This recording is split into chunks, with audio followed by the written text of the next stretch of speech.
What's up, folks, and welcome to Indie Ramble. So, this is a sequel to something I covered a good while ago now, actually, and quite enjoyed. And when I saw that this was coming, well, I had to jump on it. But if you follow indie games, then you probably know that I'm making this video pretty late after this one came out. And, well, there's a reason for that we're going to get into, but we'll get into that in a little bit. So, yes, this is River City Girls 2. So, back in the day, I did cover the original River City Girls. River City Ransom is one of my favorite NES games of all time. And this was a spiritual successor to that, since Arc System Works took control of the River City franchise, or the Kunio-kun franchise.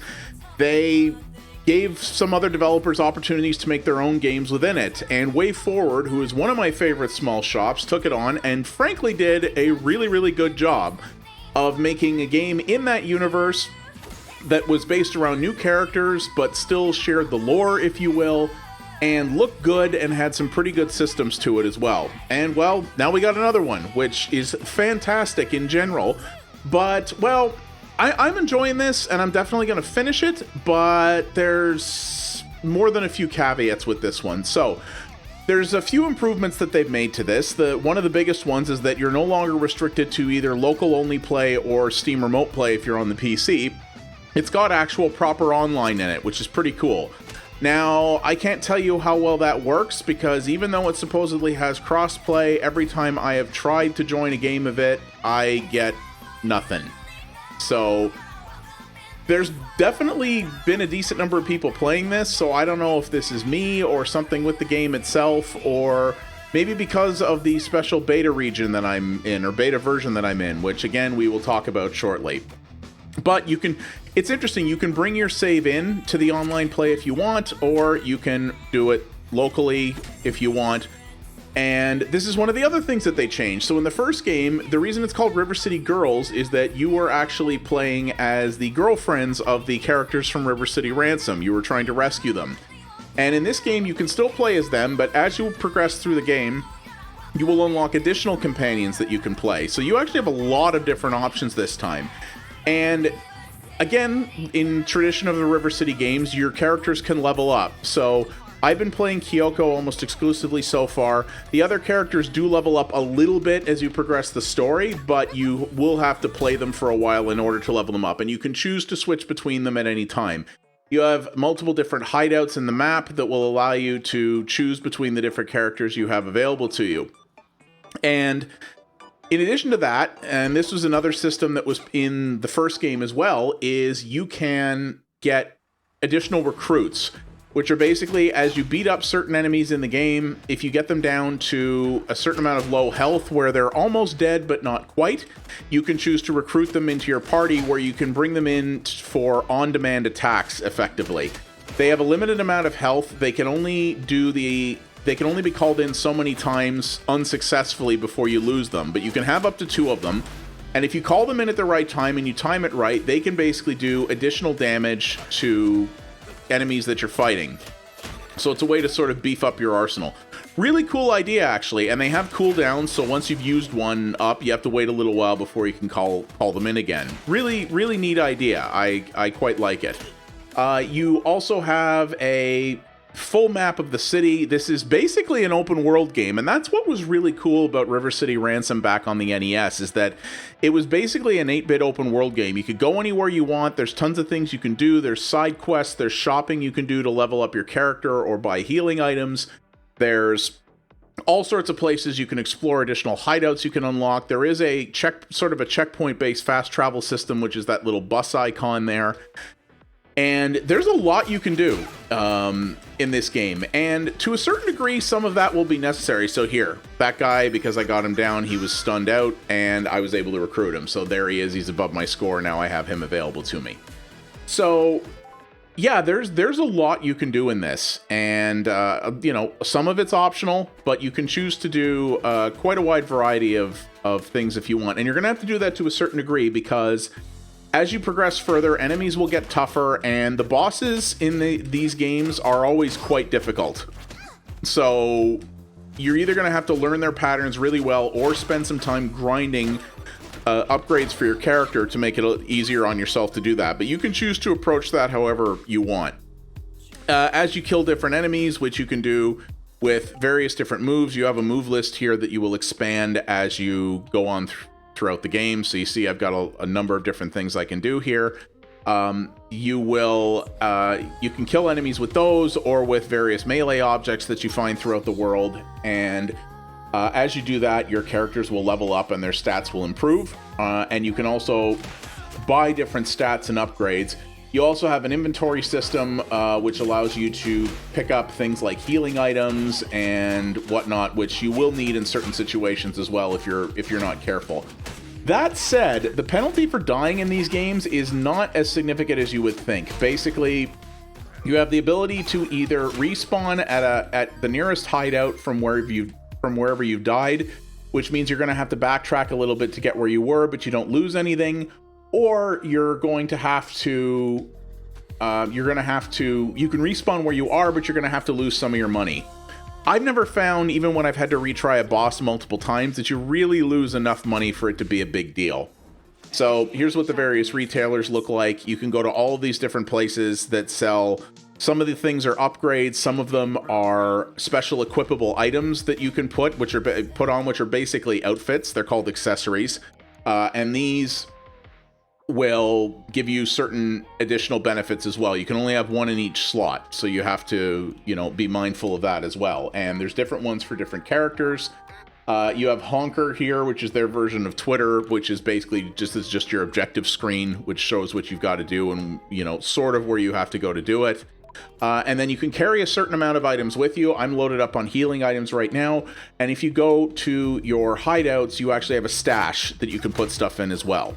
So, there's a lot there, and you want to, this series really is it's a brawler. It absolutely is a brawler, but it has these little RPG elements to it, which combined with the open world, I do think makes them stand out in the realm of brawlers. The Kunio-kun series has always done that really well, and River City Ransom on the NES was really quite revolutionary at its time because of the various things that it did there. So, and that was why I really like that so much. Now, in terms of this versus the first game, I'm gonna say that these are not as different as I would have thought given the time of development between them. If you haven't played the first River City Girls, I mean, you certainly still could, but you don't have to. They play somewhat similarly, though this one does have a more advanced combat system with some more combos and special abilities and things like that. You definitely don't have to play the first one. The story in these, it's goofy. It doesn't take itself seriously at all. The characters are actually all very well voice acted. They're funny, they're witty, and like I said, the game, it really doesn't take itself seriously by design. But the story in the first one, there isn't much to it. It's just, you're saving your boyfriends, right? That's pretty much all there is. In this one, it's a little more advanced. People are taking over the city, and, bad elements are taking over the city, and you've got to deal with that. So, again, it's not very complicated, but I like the lighthearted tone of it, and I think they do that really well. And I like the pixel art style. I think WayForward knows pixel art quite well. They do a really good job with that stuff. And like the first game, this has a soundtrack composed and often sung by the absolutely fantastic Megan McDuffie, who's become fairly prolific, actually. She's been doing soundtracks for a lot of different games lately, and her stuff is excellent, and I think she was a great fit for the first game, and I think she's doing really well in this one too, which is fantastic. But all that said, this game is very, very similar to the first one. The combat feels fairly similar. The characters are similar. Even a lot of the maps and levels are similar, which is kind of a bummer. This definitely feels a lot samier than I would have thought, given that it's been several years since the last game. I would definitely have liked to have seen a little bit more variety in it. But that said, more of a good thing can always be good. But as I said, if you played the first River City Girls, I really don't think you need to. If you haven't played it, I don't think you need to play it to be able to enjoy this one. Not at all. you know, and it's got some other little weird quirks that would have been nice to see them improve from the last one, like the fact that even though all the individual map segments are quite small, you have to go through a loading screen between each one for some reason, which can actually take a few seconds, even on, you know, a fairly high-end computer, for example. I find that rather strange. I don't know why. I kind of don't know why that's a thing. It's not the end of the world, but especially on you know, the Switch or older consoles that have the sort of slower storage, I could see that. I could see that definitely being a bit of an issue for people. And I've read reports. I haven't been able to test this because I haven't been able to find anybody to play online with, but I have been told that the online play is quite laggy and quite glitchy, and a lot of people have been saying that it's quite unreliable, which is a real shame. That probably explains why there isn't much population for it. You know, it has crossplay, which is great. That's a thing I really am loving, seeing more and more game developers get in their titles, because I think that's something that's absolutely necessary, especially for games that won't necessarily get a massive player base on any one platform, like this one, which is a little bit more niche.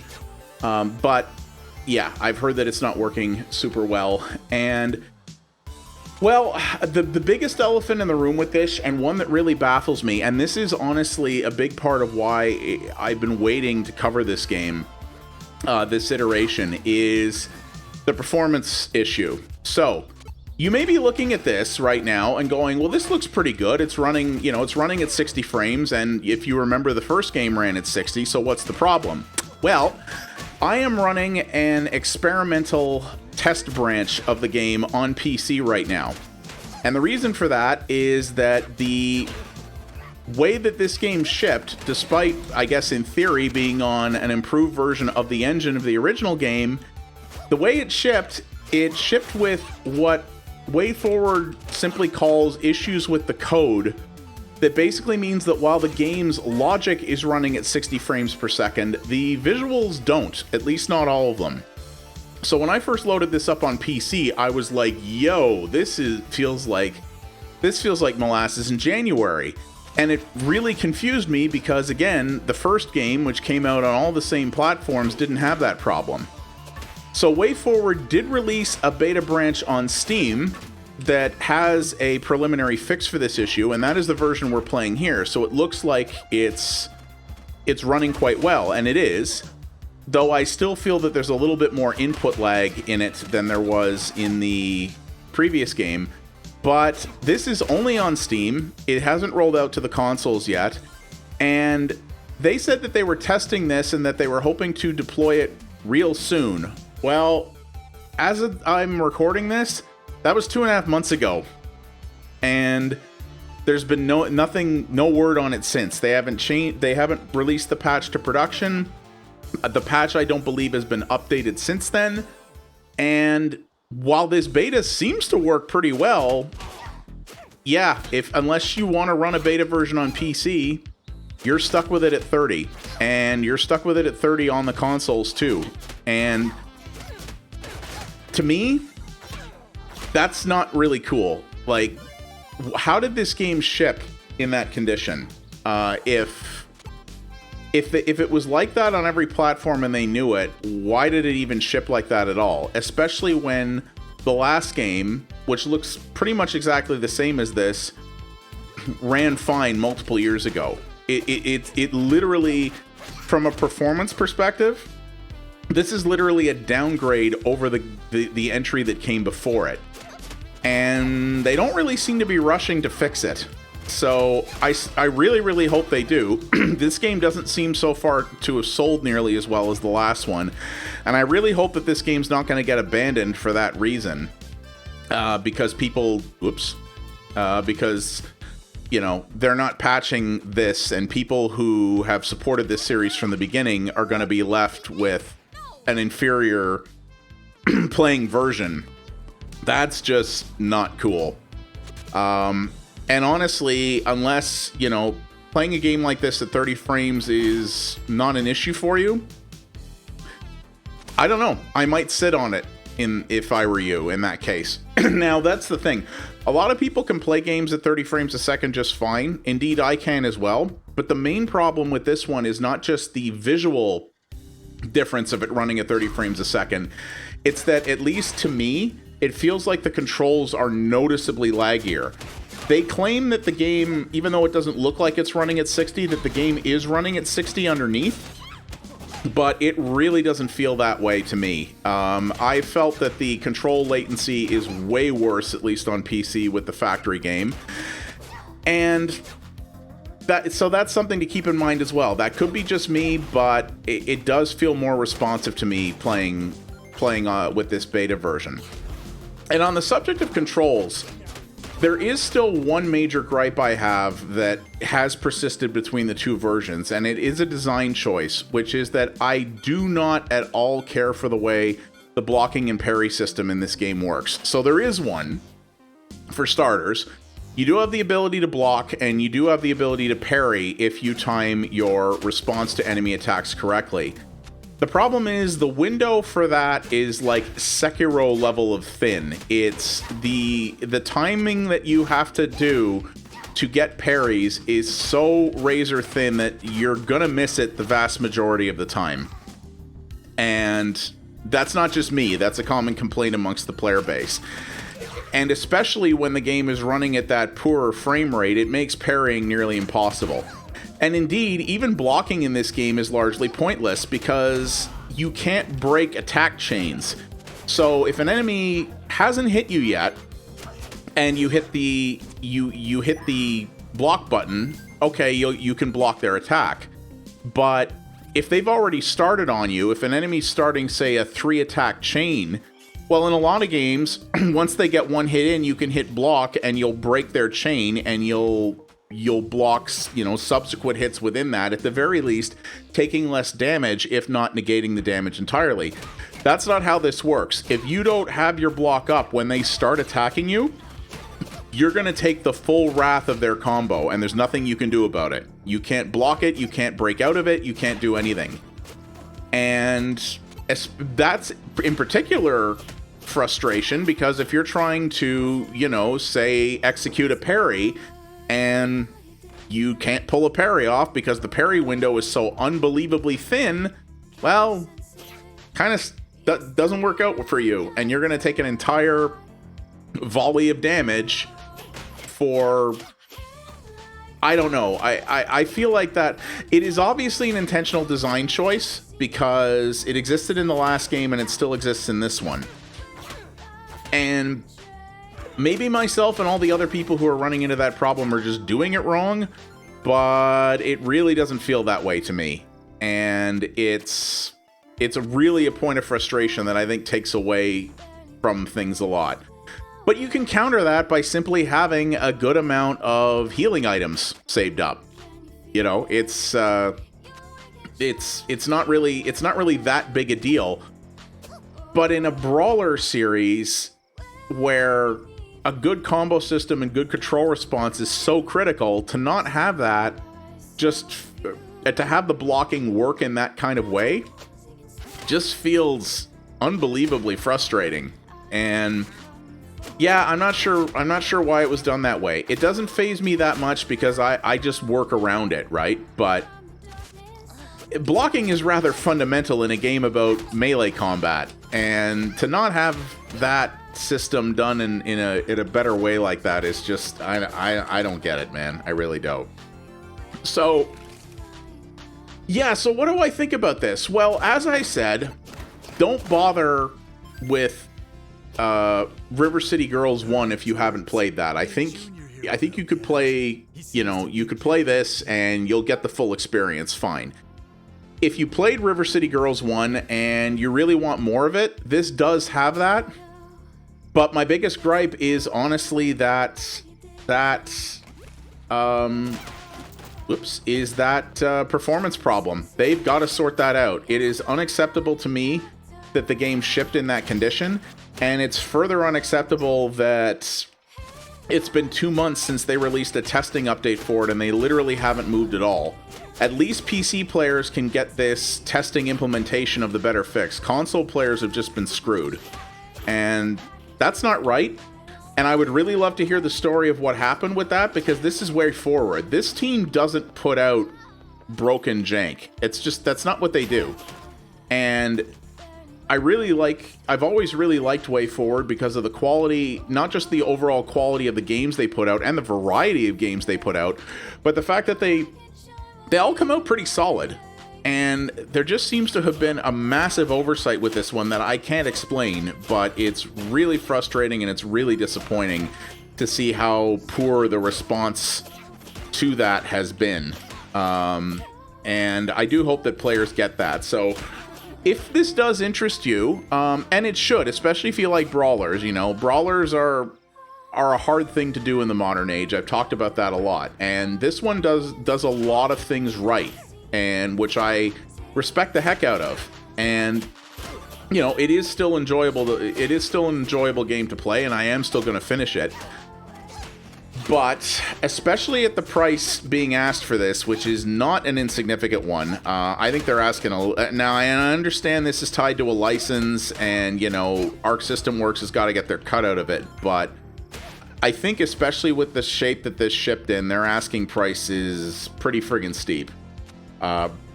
This might be something where, if it does interest you, you might want to wait for a sale, or at least until they get the performance issue sorted out.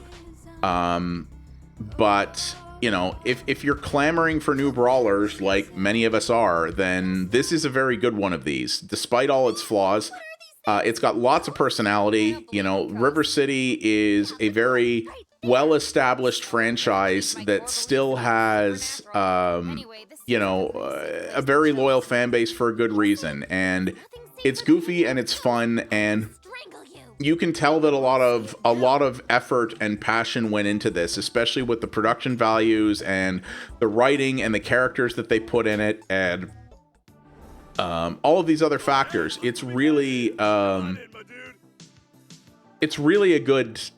great experience. And you know, and the way they harken back to the original River City Ransom, like, look at that, the little chibi guys with the towel in their butts, that's totally a River City thing, a River City Ransom thing, and they understand their roots and they respect them, and I think that's great, and I really appreciate it.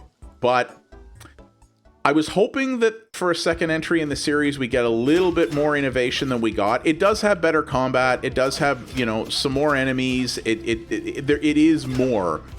It's just not as much more as I was hoping, both for the development time and the price being asked. And yeah, these really unacceptable performance and lag problems. I'm really, really disappointed in that. But again, you know, I'm still enjoying this enough to finish it, and I don't know if you should pay the asking price for it in its current condition, but that's something that's up to you. And personally, if I hadn't gotten a press code for this, would I have felt a little annoyed paying $25 US for it? Yeah, but or maybe that's Canadian, I don't know. Either way, but if I bought it on sale, would I be nearly as bothered? No, I don't think so. It's still a really good brawler, and it's still the continuation of one of my favorite retro game series, and I'm really glad to see that that's happening. So yeah, that is River City Girls 2. It is out now, so just keep in mind all the various caveats that I mentioned before making your decision, but there is still a really fun time underneath all of that, and I think that's quite important. So this is out now. You can get it in all kinds of places, and yeah, you know, more brawlers are good, and it's a cause worth supporting. So thank you very much for watching, everybody. I do appreciate it. If you liked what you saw here, please do all the normal YouTube things: like, subscribe, hit the bell, leave a comment down below. Tell me, what do you think about this? You know, did you play the first game and enjoy it? You know, what do you think about the caveats that I mentioned? Are they enough to stop you from trying it for a while, or would you be interested in that? And, you know, we're having a little bit of a comeback with brawlers in the modern era. So what are some others that you really, really like that maybe I haven't played? Because I always want to find out what are those, because the brawler is one of my favorite genres.